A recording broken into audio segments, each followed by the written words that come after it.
Geistige und bevölkerungspolitische Sterilität sind also die Folge der Förderung des Lamaismus. Der Anstoß zum ersten Fußfassen des Chinesentums und damit der Ackerbauer kam von der mongolischen Seite selbst. Die Mongolenfürsten wurden von dem Luxus und der immer mehr zutage tretenden sinisierten Kultur der mandschurischen Offiziere und Beamten in den Mandschu-Garnisonen angestachelt, es diesen gleich zu tun. Aus diesen Luxusgründen nun verkauften mongolischen Adlige Teile des freien mongolischen Weidelandes an Chinesen, um zu Geld zu gelangen. Dem chinesischen Landeaufkauf folgten die chinesischen Siedler, denen nunmehr je das Betreten des nun chinesisch gewordenen Boden nicht mehr verboten war. Bei dieser ersten Welle chinesischer Einwanderung von 1644 bis 1748 in der Mongolei handelte es sich aber noch um keine staatlich gelenkte Siedlungspolitik. За хятадын суурьшигчд болоод тариачид Монгол нутагт бол суурьшиж эхэлсэн. Гэхдээ энэ бас нэг талаар Монгол ноёдын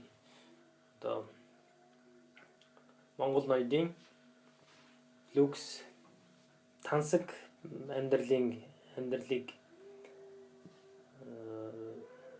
амьдралаас шалтгаалсан тэдний хятадчлагдсан манж язгууртан болоод төшмлүүдийн амьдрах юм маягаас шалтгаалж хятад тариачин хятад ажилчид хятад боолуудыг доор ажиллуулж исэн. За бас ийм люксус гүрэнд тансаглалын шалтгаанаар Монгол ноёд бас өөрсдийнхөө хошууны нутаг дэвсгэрээс хятадуудад худалдаж эхэлсэн. Энэ хятадд худалдах болсноор хятадын суурьшигчид Монгол нутагт маш олноор суурьшиж гисэн. Гэхдээ 1644-өөс 1748 он хүртэл 1748 он хүртэл хятад суурьшигчид Монгол нутагт суурьших бол хуулиар хориотой бөгөөд ямар ч улсаас дэмжсэн бодлого байхгүй байсан. Суурьшуулах бодлого ер нь байхгүй байсан. Die Selbstständigkeitstendenzen der Dschungar-Konföderation in der westlichen Mongolei banden starke militärische Kräfte der Mandschu. So entstand der Plan der östlichen Mongolengebiete durch Forcierung der Sesshaftmachung der Mongolenbevölkerung und durch Ansiedlung von Chinesen zu sichern. Und hiermit begann 1748 die staatgelenkte chinesische Kolonisationspolitik. Зүүн гарын тусгаар тогтносон холбооны бие даах хандлага нь бол маш манж нарын цэргийн хүчрхэг цэргийн бэлэн байдлыг аль болох хүчтэй байлгахыг шаардж байсан. Ийм учраас зүүн Монгол цэргийг байнга бэлэн байлгах мөн тэгээд хятад суурьшигчдаас хамгаалах бодлого баримталж байсан. Харин 1748 оноос эхлээд хятадуудыг суурьшуулах бодлого эхэлсэн. Das offiziell noch vorhandene Bundesverhältnis der Mandschu zu den Mongolen wandelte sich zum Verhältnis der Kolonisten-Nation zu den nicht gleichberechtigten Natives. Das noch. Албан ёсоор бол манж монголчууд холбоотны харилцаатай байгаа болохоор шууд колончлогч үндэстний хааш аяг гаргахад болохооргүй байсан.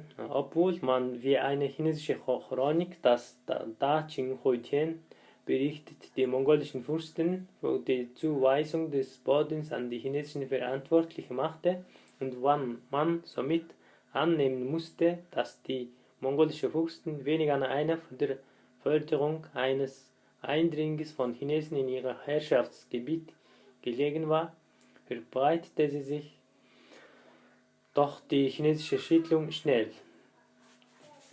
За даачийн хуйтанд тэмдэглэснээр Монгол ноёд бол өөрсдийн нутаг дэвсгэрт хятад иргэд суурьших эсхийг хариуцлага хүлээдэг. Тийм учраас Монгол ноёдоос бас шалтгаалж Монгол нутагт хятад хүмүүс суурьших хандлага бол хамааралтай байсан.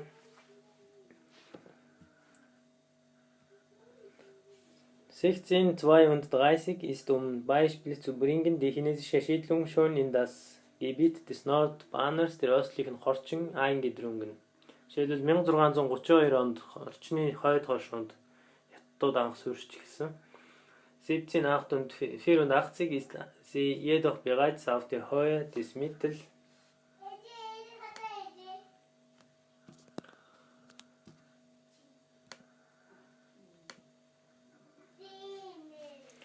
Mittelbanner der östlichen Chorchen, dem Gebiet des heutigen Tungliao chinesischen vorgedrungen.